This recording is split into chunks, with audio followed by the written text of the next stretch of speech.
प्रश्न 1। भारतीय स्वतंत्रता संग्राम के दौरान स्वदेशी आंदोलन किस घटना के बाद शुरू हुआ? ए. जलियांवाला बाग हत्याकांड, बी. बंगाल विभाजन, C. Rowlatt act, D. Dandi march. उत्तर बी. बंगाल विभाजन। व्याख्या: स्वदेशी आंदोलन 1905 में बंगाल के विभाजन के विरोध में शुरू हुआ। इस आंदोलन का उद्देश्य ब्रिटिश उत्पादों का बहिष्कार और भारतीय उत्पादों को बढ़ावा देना था। यह आंदोलन भारतीय स्वतंत्रता संग्राम का एक महत्वपूर्ण हिस्सा था। प्रश्न 2। किस पर्वतीय श्रेणी को पृथ्वी का तीसरा ध्रुव कहा जाता है? A. Alps, B. Himalaya, C. Andes, D. Rocky. उत्तर बी. हिमालय। व्याख्या: हिमालय को पृथ्वी का तीसरा ध्रुव कहा जाता है क्योंकि इसमें सबसे अधिक बर्फ और ग्लेशियर मौजूद हैं, जो अंटार्कटिका और आर्कटिक के बाद ताजे पानी का सबसे बड़ा स्रोत हैं। प्रश्न 3। भारतीय रिजर्व बैंक (आरबीआई) द्वारा जारी रेपो दर का मुख्य उद्देश्य क्या है? ए. मुद्रास्फीति को नियंत्रित करना, बी. बेरोजगारी कम करना, सी. विदेशी व्यापार को बढ़ावा देना, डी. कर संग्रह को बढ़ाना। उत्तर एक. मुद्रास्फीति को नियंत्रित करना। व्याख्या: रेपो दर वह दर है जिस पर आरबीआई बैंकों को अल्पकालिक धन उधार देता है। रेपो दर बढ़ाने से मुद्रास्फीति पर नियंत्रण किया जा सकता है। प्रश्न 4। भारतीय संविधान के किस अनुच्छेद में समानता का अधिकार वर्णित है? ए. अनुच्छेद 14 से 18, बी. अनुच्छेद 19 से 22, सी. अनुच्छेद 23 से 24, डी. अनुच्छेद 25 से 28। उत्तर ए. अनुच्छेद 14 से 18। व्याख्या: भारतीय संविधान के अनुच्छेद 14 से 18 में समानता के अधिकार का प्रावधान है, जो सभी नागरिकों को बिना किसी भेदभाव के समान अवसर प्रदान करता है।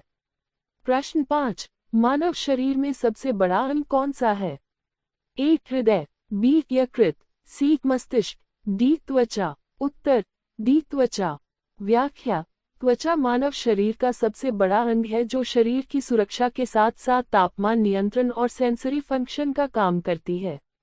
प्रश्न 6। 2024 में भारत में G20 शिखर सम्मेलन की थीम क्या थी?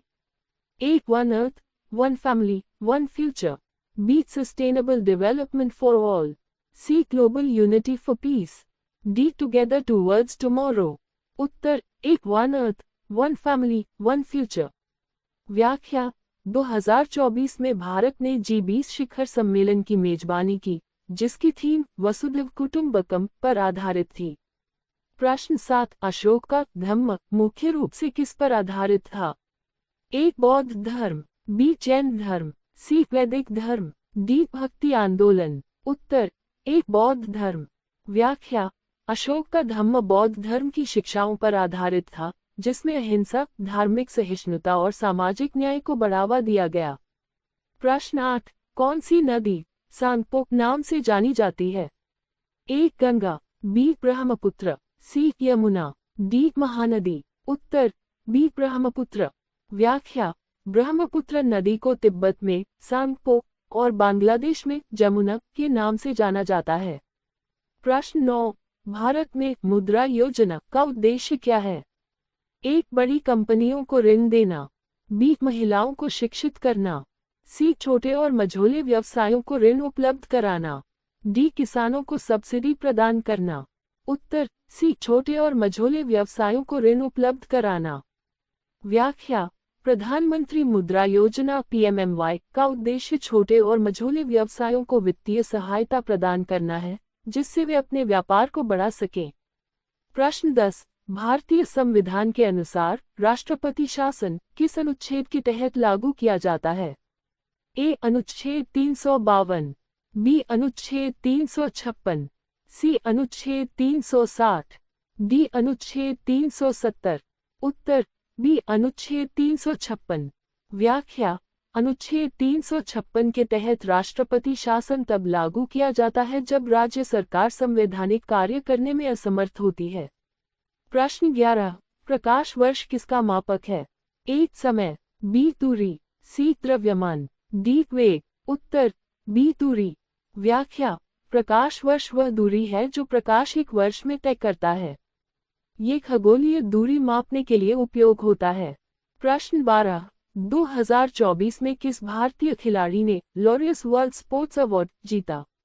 ए. नीरज चोपड़ा, बी. पीवी सिंधु, सी. विराट कोहली, डी. हरमनप्रीत कौर। उत्तर ए. नीरज चोपड़ा। व्याख्या: नीरज चोपड़ा को उनके उत्कृष्ट प्रदर्शन और ओलंपिक स्वर्ण पदक जीतने के बाद 2024 में ये पुरस्कार प्रदान किया गया। प्रश्न 13, 1857 के विद्रोह का मुख्य कारण क्या था? ए. धार्मिक हस्तक्षेप, बी. आर्थिक शोषण, सी. सैन्य असंतोष, डी. उपरोक्त सभी। उत्तर डी. उपरोक्त सभी। व्याख्या: 1857 के विद्रोह का कारण धार्मिक, आर्थिक और सैन्य असंतोष सहित कई मुद्दे थे। विशेष रूप से चर्बी वाले कारतूसों ने सैनिकों को भड़काया। प्रश्न 14, भारत का सबसे बड़ा मरुस्थल कौन सा है? ए. थार मरुस्थल, बी. चोलिस्तान, सी. कच्छ का रण, डी. रेगिस्तान राजस्थान। उत्तर ए. थार मरुस्थल। व्याख्या: थार मरुस्थल भारत का सबसे बड़ा मरुस्थल है, जो राजस्थान में स्थित है और आंशिक रूप से पाकिस्तान तक फैला हुआ है। प्रश्न 15, भारत में मेक इन इंडिया अभियान का उद्देश्य क्या है? एक. विदेशी कंपनियों को भारत में निवेश के लिए प्रोत्साहित करना, बी. स्वदेशी उत्पादों को बढ़ावा देना, सी. भारतीय युवाओं को रोजगार प्रदान करना, डी. उपरोक्त सभी। उत्तर डी. उपरोक्त सभी। व्याख्या: मेक इन इंडिया अभियान का उद्देश्य निवेश को आकर्षित करना, स्वदेशी उद्योगों को प्रोत्साहन देना और रोजगार के अवसर पैदा करना है। प्रश्न 16, भारत में वित्त आयोग का गठन कितने वर्षों में किया जाता है? ए. 5 वर्ष, बी. 10 वर्ष, सी. 3 वर्ष, डी. 7 वर्ष। उत्तर ए. 5 वर्ष। व्याख्या: वित्त आयोग का गठन प्रत्येक 5 वर्ष में किया जाता है, जो केंद्र और राज्यों के बीच वित्तीय वितरण का सुझाव देता है। प्रश्न 17, कौन सा अंग शरीर में यूरिया निर्माण करता है?